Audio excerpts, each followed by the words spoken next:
The knife was in my hand. He broke me piece by piece until I couldn't take it anymore. It wasn't anger, just relief. When it ended, I felt calm, like a weight was lifted.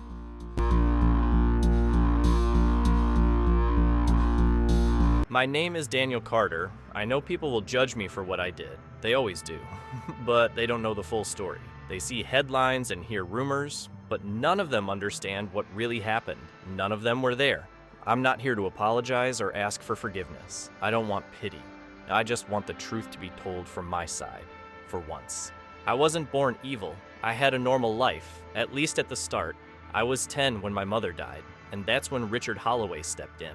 He married my mom a year before she passed. After she was gone, he acted like he owned everything. Me, the house, and especially his own stepdaughter, Emily. She was younger than me by 5 years, small, quiet, and always trying to stay out of his way. Richard was a businessman, cold, controlling. He ran the house like it was his office. Rules, silence, obedience. He never hit us, but he didn't need to. His words cut deeper than anything else could. He told us how to live, how to think. Emily was his favorite target. He made all her choices for her, what she wore, who she saw, and later, who she'd marry. That's when Marcus Reed came in, a wealthy black man from the city, slick, always smiling. He didn't know Emily. They had never met until the day Richard arranged the marriage. Emily was 19.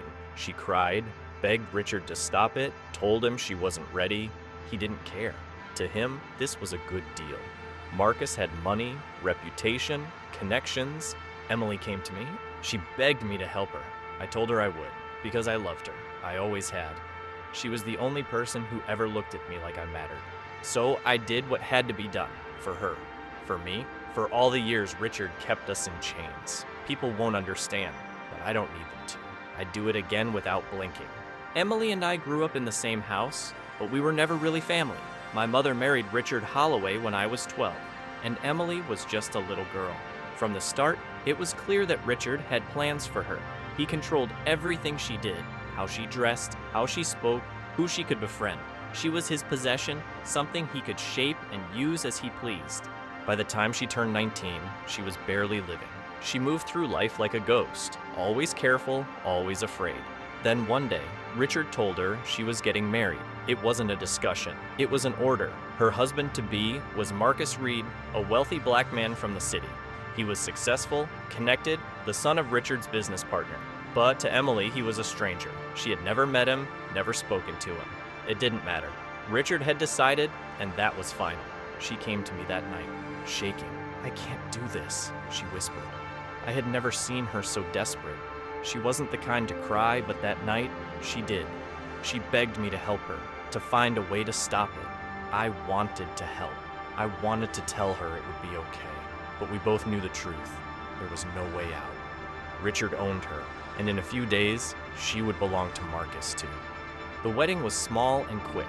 No love, no happiness, just a transaction. I didn't go, I couldn't.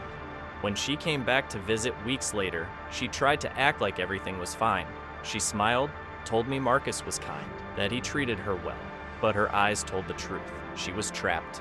Over time, she stopped pretending. She would come to me and whisper, "I can't live like this." It wasn't that Marcus was cruel. It was that she had no choice. She never wanted this life. And every time I saw her suffering, I felt something grow inside me. Anger, hatred. There was only one way to set her free. I knew what I had to do. Marcus Reed had to die. The decision was made long before I ever acted on it. I knew what had to be done. The hard part wasn't figuring that out. The hard part was waiting, watching, finding the right moment. Marcus was always busy, always traveling for work. Emily was left alone in that big house, suffocating in a life she never wanted. Every time she called me, I could hear it in her voice. She was slipping away, piece by piece. She would try to sound normal, but I could tell. The way her voice trembled, pauses in her sentences. She was tired, she was scared. She felt like no one could save her. I listened to every word, soaked it all in, and waited. Then came the night she said it, a whisper, almost like she didn't want to admit it out loud. "I wish he was gone," she said.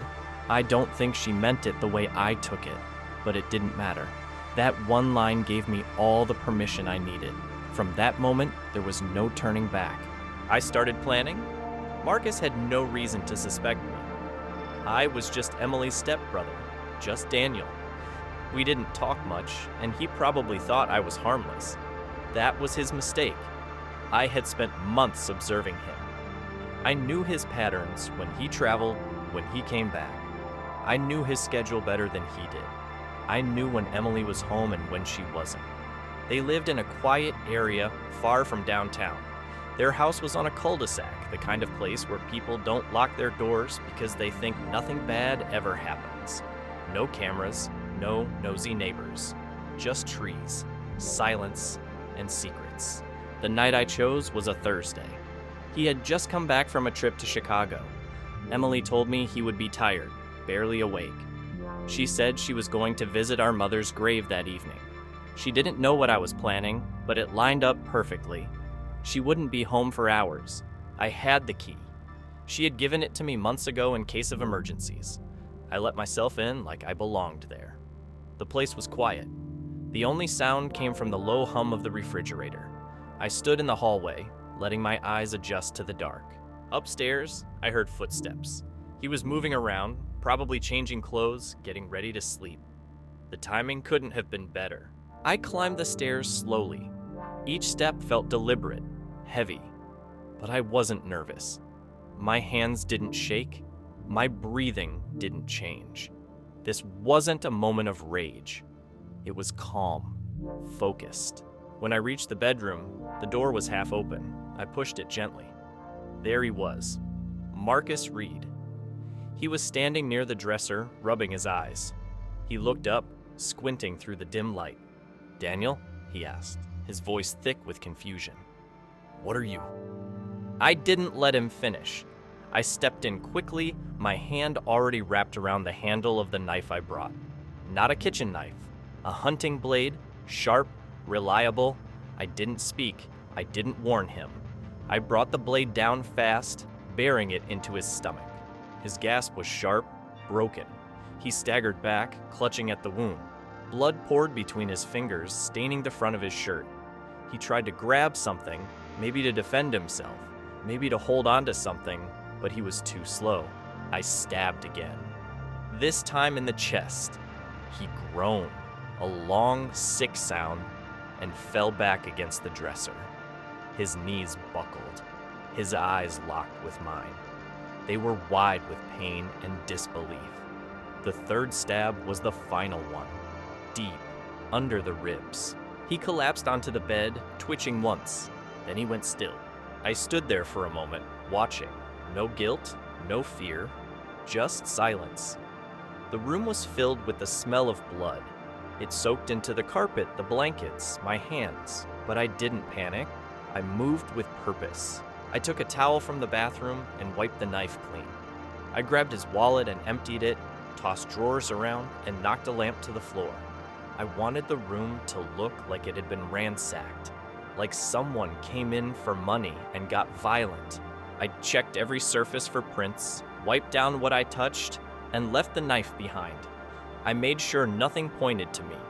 Nothing ever would. I slipped out through the back door, disappearing into the woods that lined the backyard. I had parked a few blocks away. By the time I got home, I had already burned my gloves and changed my clothes. It was done. When Emily came back later that night, she found him. The police were called. The news called it a brutal home invasion, a tragic, senseless killing. No suspects, no motives. Just another dead man in a quiet neighborhood. But I knew the truth. For the first time, Emily was free, and I was the one who made it happen. Walking away from that house, I felt nothing. No guilt, no panic. Just the cool night air against my skin.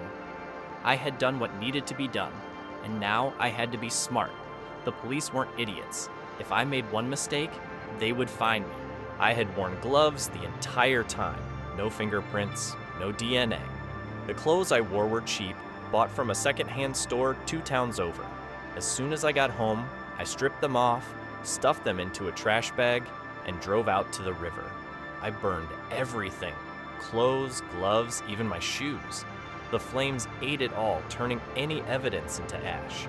Then, I scattered the remains into the water and watched as they disappeared, just like Marcus had. The next morning, I went about my day as usual. I went to work, talked to people, acted normal. When Emily called me, her voice was shaking. "He's dead," she whispered. I could hear the fear in her voice, but there was something else too. Relief. I told her to stay calm, to call the police and act like she had no idea what happened. It had to look real. If she panicked, if she slipped up, they would start asking questions. She listened to me. She always did. The police arrived at her house within the hour. They found Marcus in the bedroom, just as I had left him. Blood everywhere, drawers pulled out, valuables missing. A robbery gone wrong. That's what it looked like. That's what I needed them to believe. The detectives asked Emily questions, and she played her part well. She told them she had been out all night, visiting our mother's grave. She said Marcus was alive when she left. That was the truth. She had an alibi. As for me, I made sure I was seen. I had stopped at a gas station around the time of the murder. Cameras caught me filling up my car, buying a soda. I even made small talk with the cashier. When the police came knocking, I acted surprised, shocked. "Marcus is dead?" I asked, furrowing my brow like I couldn't believe it. I told them I hadn't seen him in weeks. There was no reason to suspect me. It was perfect. No loose ends, no mistakes. Marcus was gone, and Emily was free. The world would move on, and so would I. The police didn't waste time. A man like Marcus Reed, wealthy and well-connected, didn't just get murdered without a serious investigation. Detectives combed through his life, his business deals, his personal relationships. They wanted to know who had a reason to kill him. At first, they leaned toward the robbery theory. The house had been torn apart, valuables missing. It made sense, but something didn't sit right with them. The brutality of the attack, the multiple stab wounds, the way Marcus was left to die in his own bed, didn't seem like the work of a desperate thief. It was personal. Someone wanted him dead. They questioned Emily for hours. She stuck to her story. She told them she had left the house earlier in the evening, gone to visit our mother's grave, and hadn't come back until she found Marcus dead. The alibi was solid. She even had a time-stamped receipt from the gas station where she had stopped for coffee. They had nothing on her. Then they came to me. A detective named Harris, a sharp-eyed man in his 40s, sat across from me in a small interrogation room. He leaned forward, studying me like he was waiting for me to crack. "You were close to Emily, weren't you?" he asked. I shrugged. "She's my stepsister." "She tell you about her marriage? About how she felt?" I kept my expression neutral. "She told me she was getting used to it." That was the truth. She had said those words once, even if she didn't mean them. Harris didn't blink. "You didn't go to the wedding?" "I had work." Another truth. I never bothered making up lies when the truth would do just fine. He let out a breath, sat back. "Where were you last night?" I told him. I had been at home most of the night, but I had gone out to get gas and a drink. The gas station cameras confirmed it. A solid alibi. He couldn't touch me. The police dug deeper. They looked into Marcus's business rivals, his old relationships, anyone who might have wanted him dead. They found nothing. And then they came back to Emily. Not because they had proof, but because she had the strongest motive. A forced marriage, a controlling stepfather, a miserable life. It was easy to see why she might want him gone. But there was no evidence, no murder weapon, no security footage, no witnesses. Nothing linked Emily to the crime. The case started losing momentum. Days turned into weeks, and the police had nothing.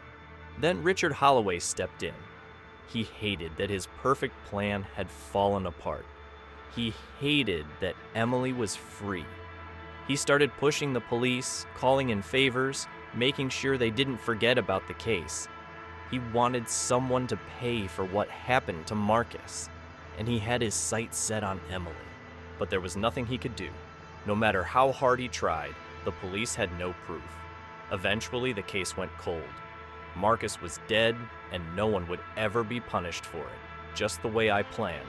It's been months since Marcus died. The news stopped covering it after a few weeks. No arrests, no real suspects. Just another headline that faded away like the rest. The police labeled it a burglary gone wrong.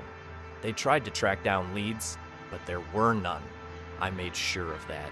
Every step I took was clean.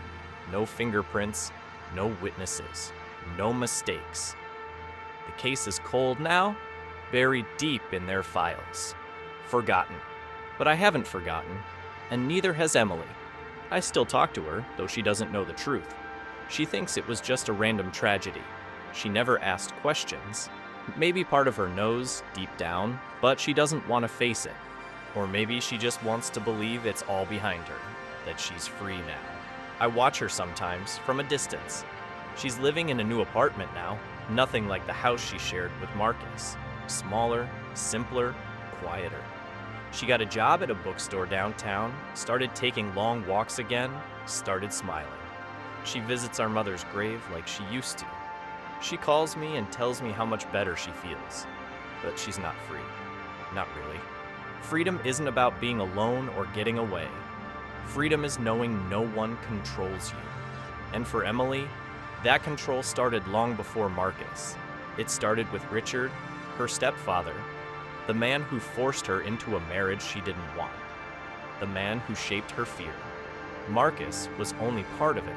I removed one piece of the cage, but the rest is still standing. And me? I'm still here, still watching, still thinking. People see me and think I'm done, that I did the one terrible thing and now I'll disappear into the background. But they don't know me. I didn't do this out of rage. I did it with purpose, with clarity. That purpose hasn't gone away. If anything, it's stronger. I don't feel guilt, not even a little. I don't feel fear. I feel calm, because I know what's coming. There are still people who think they can control everything. People like Richard Holloway. He's next. He doesn't know it yet, but he's already dead. Maybe there will be more after him. Maybe not. It depends. All I know is when the time comes, I won't hesitate. I did it once, and I'll do it again. Every crime leaves a trail, but not every trail leads to the truth. What's your theory? Drop it in the comments. I want to hear how you see it. If this case got you thinking, hit that like button, and don't forget to subscribe. Real crime, murder, and mystery drops a new case every single day. You won't want to miss what's coming tomorrow.